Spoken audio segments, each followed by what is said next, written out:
আসসালামু আলাইকুম বন্ধুরা, পজিটিভ ওয়ার্ল্ড ইউটিউব চ্যানেল থেকে আমরা আজকে নতুন একটা মাছ নিয়ে আসলাম।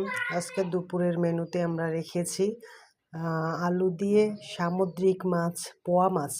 সামুদ্রিক মাছটা কিন্তু আপনার খুবই পুষ্টিকর এবং খুব স্বাদযুক্ত।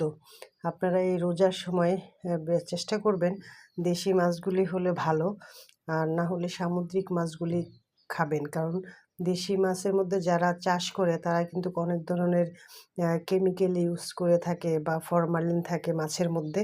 আর সামুদ্রিক মাছের মধ্যে কোনো ফরমালিন থাকে না। এজন্য এটা স্বাস্থ্যসম্মত, শরীরের জন্য খুবই ভালো।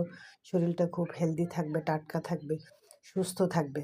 আপনি সুস্থ থাকলে আপনার পরিবার সুস্থ থাকবে, প্রতিবেশী সুস্থ থাকবে, সবাই সুস্থ থাকবে।